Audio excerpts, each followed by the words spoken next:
Today on Investigate TV Plus, steering clear of counterfeit car parts. The bad guys are taking advantage of that trusted brand to make money. How fake products can pose a serious risk on the road, and the plan to keep them from entering the U.S. I think of the potential lives that were saved.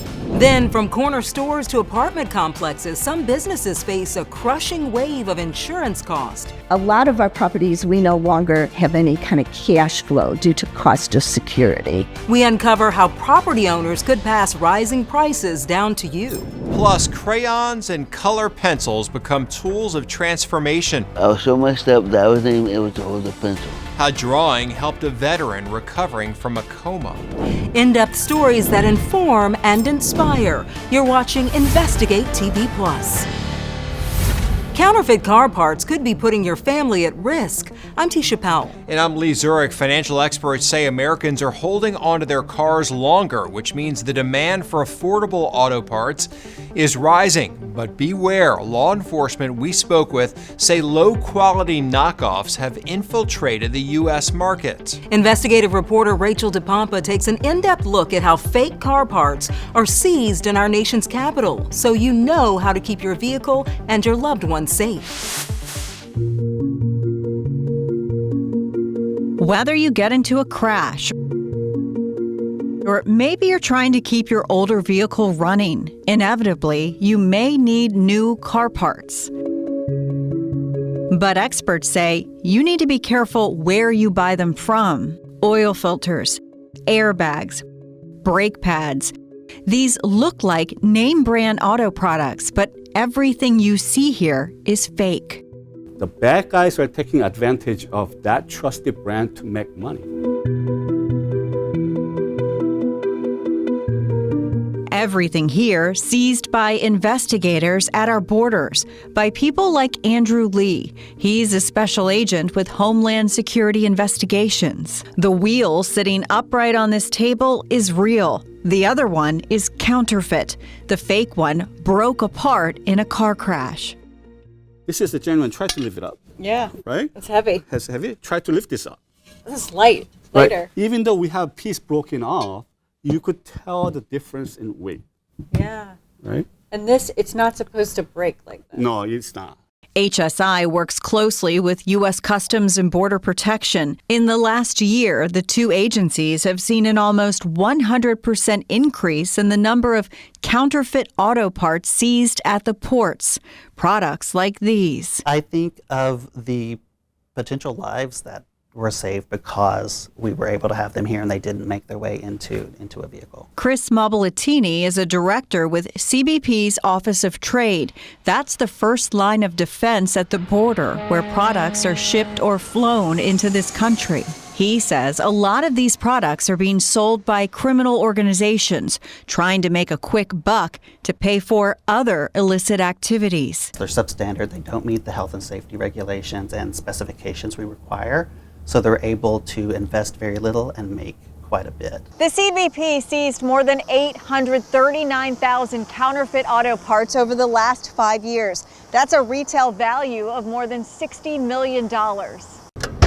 We're talking about fake spark plugs, keys, even fake emblems that look like they're from the major auto retailers. Someone could put them on a part to make you think you're getting something from a reputable brand.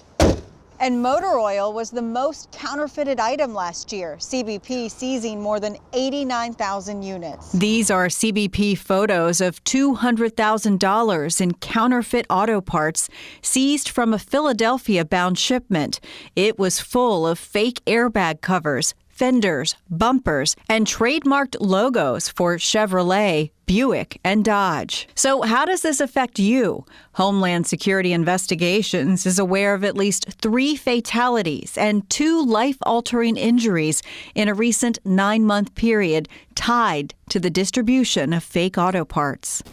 Do you believe that there could be more deaths and fatalities out there that we're just not aware of? Absolutely. Absolutely.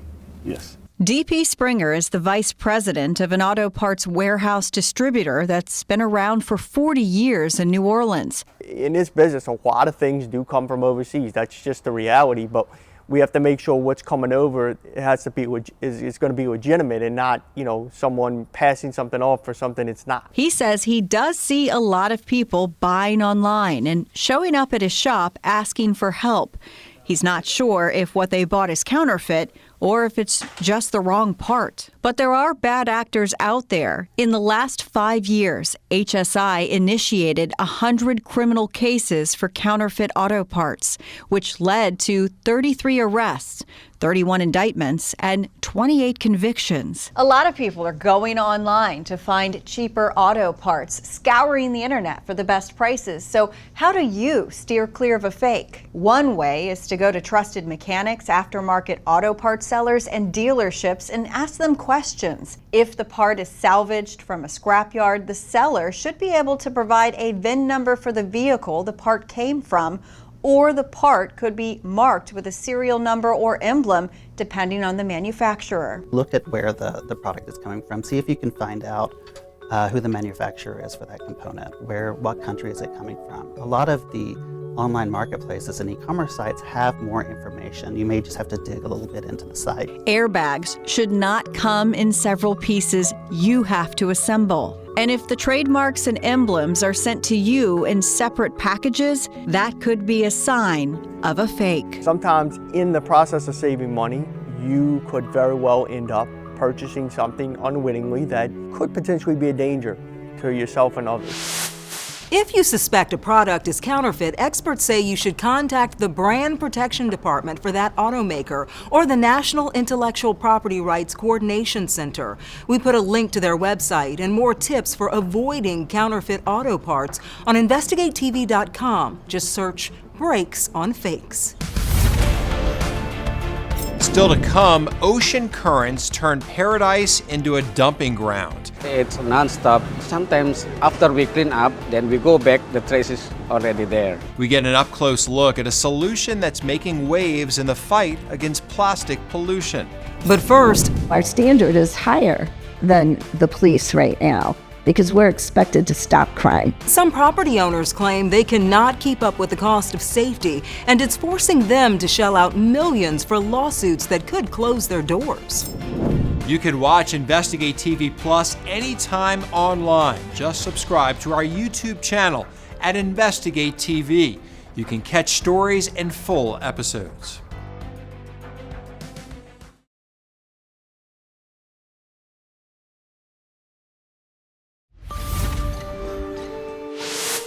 If something happens to you on someone else's property, you have the right to sue. But a law meant to protect you could drive business away. That's because property owners say it's costing big bucks to insure the property, and their companies are losing millions in litigation. Investigative reporter Anastasia Almos explains how property owners in Georgia can be held accountable for crimes and how the rising price of safety could get passed on to you.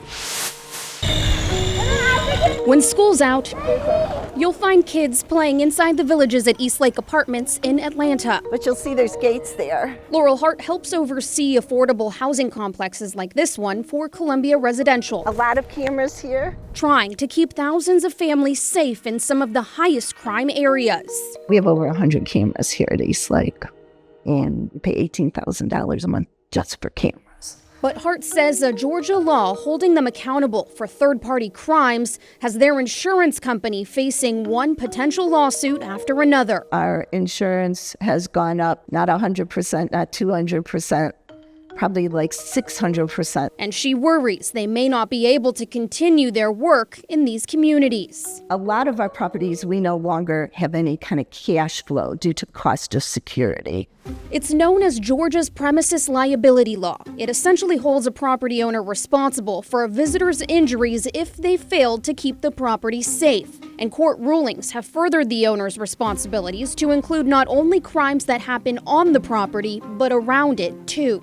Our standard is higher than the police right now because we're expected to stop crime. When someone threatens to sue for injuries, Hart says their insurance company either has to settle at a minimum of $600,000 with fees or face the possibility of what the insurance world calls nuclear verdicts of millions of dollars. And everybody can just see it on the billboards. There's attorneys holding up big wads of cash saying, I won 17 million, I won 12 million, I won 11 million. How about 43 million? That's what a Southeast Atlanta CVS had to pay after a man was shot and injured selling an iPad in their parking lot. The court found them liable in part because there had been robberies in the past and they removed security guards. Was one of our monitoring officers over there. It's 24 hours security, and we usually have 3 at a time. The costs, experts say, are ultimately passed on to the consumer. Those higher premiums, when the coverage is available, get passed on to the people who live in the apartments.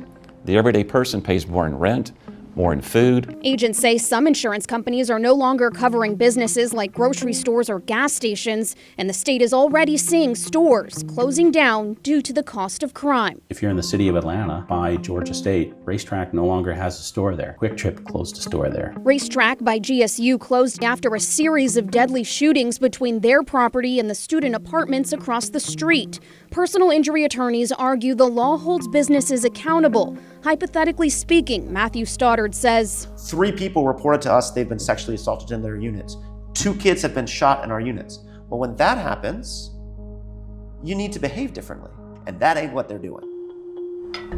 At some of our properties, like our Mechanicsville property, we spend close to $1 million on security each year in addition to insurance. As costs continue to climb, Columbia Residential says raising rent isn't an option. The amount that we're paying now per unit is almost making it impossible to maintain an affordable housing property in the state of Georgia. In April of 2025, Georgia passed 2 laws that make it harder for people to sue businesses for incidents that happen on the property. Under the new laws, one must now prove the business or property owner knew about a safety issue or wrongdoing and did not provide a solution. The legislation also includes a provision that would keep most settlements to only a person's medical bills. Georgia's governor says people abuse the civil courts, and this step will help small businesses keep their insurance costs low. While opponents argue people who are actually wronged by businesses will not be able to seek justice. Still ahead, turning an environmental crisis into an opportunity that's employing hundreds of people in creating wearable art. Then later, a creative way to help veterans. They can really support each other, and the art helps that. How some are finding healing and community through vibrant colors. Our in-depth coverage continues. You can get connected to Investigate TV Plus on all social media platforms.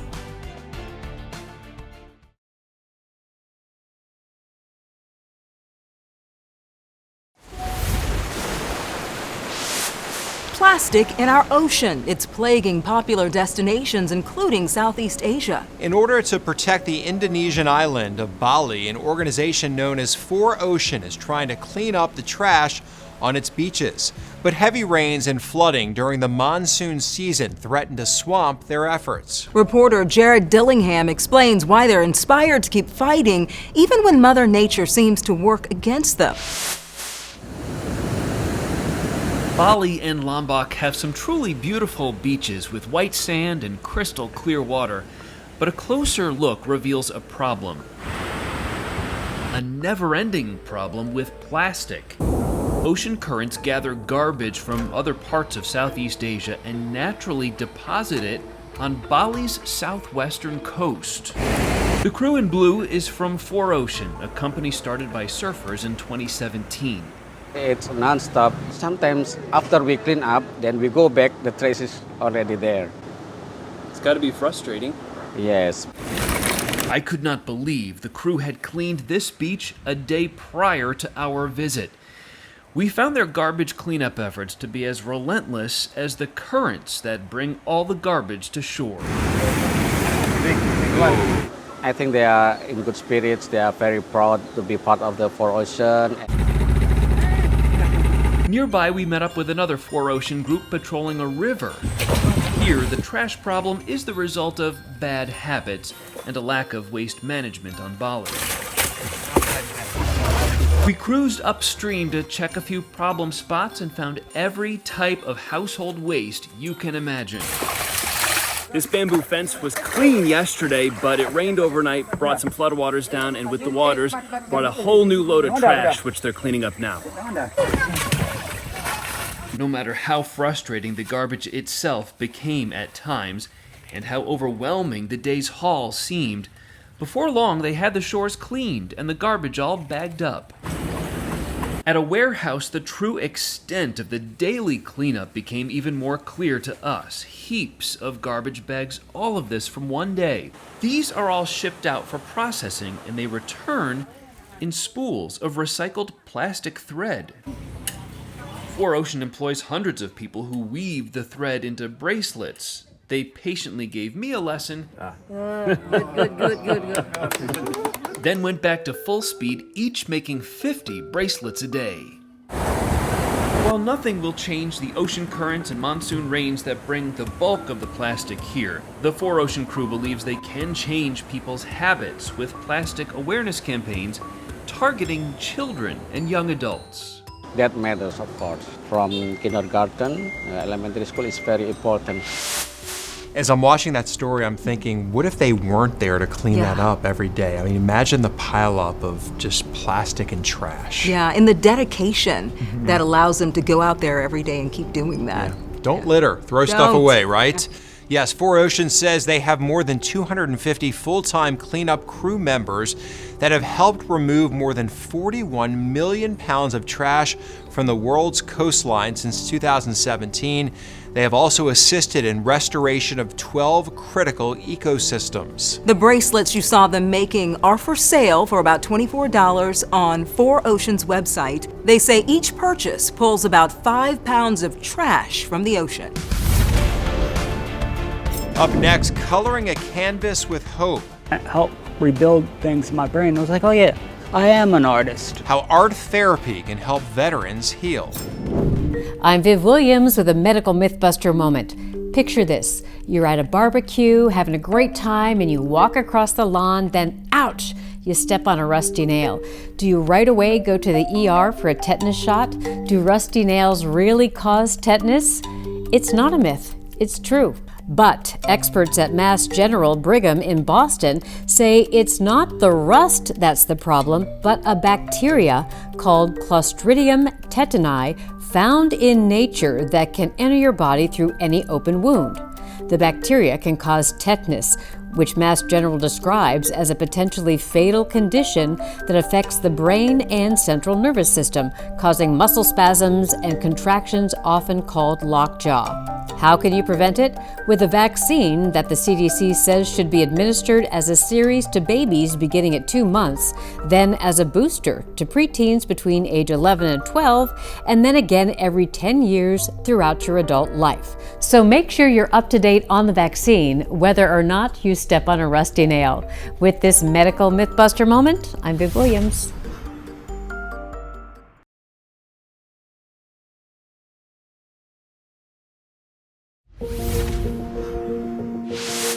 Colors and creativity become the language of healing for some veterans in New Orleans. Reporter Lauren McCoy shows us how art is inspiring recovery.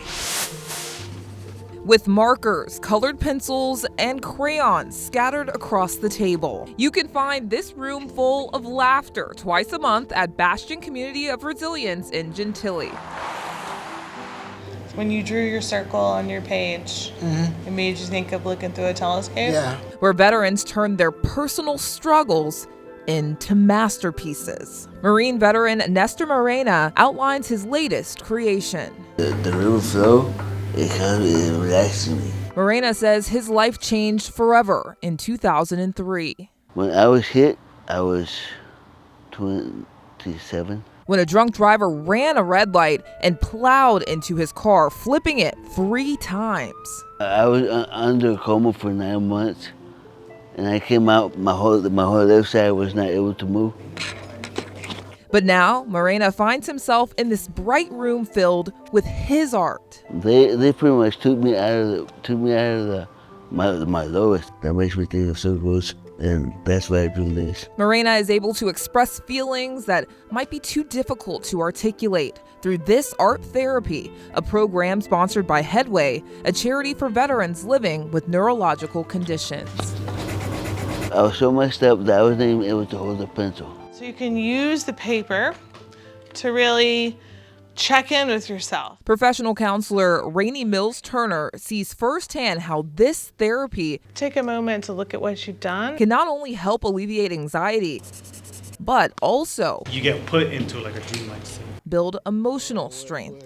4 seasons, 4 cycles of life, just where I am on a different flow right now. Making art in a therapeutic setting stimulates your central nervous system.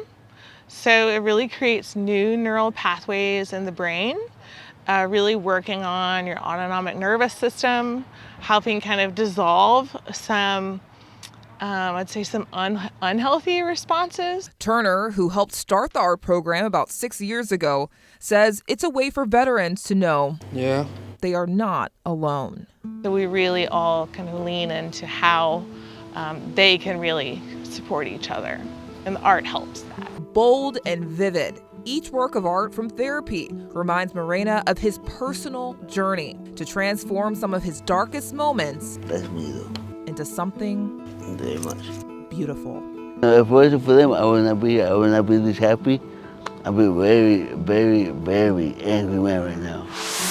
The Veterans Affairs Medical Center in New Orleans runs a similar program that also includes a drum circle, tap classes, and creative writing.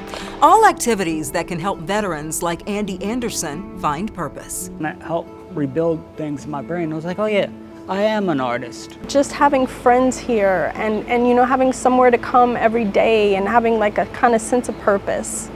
It's been amazing. For veterans interested in creative arts, you can reach out to your local VA to see if there are any programs in your area.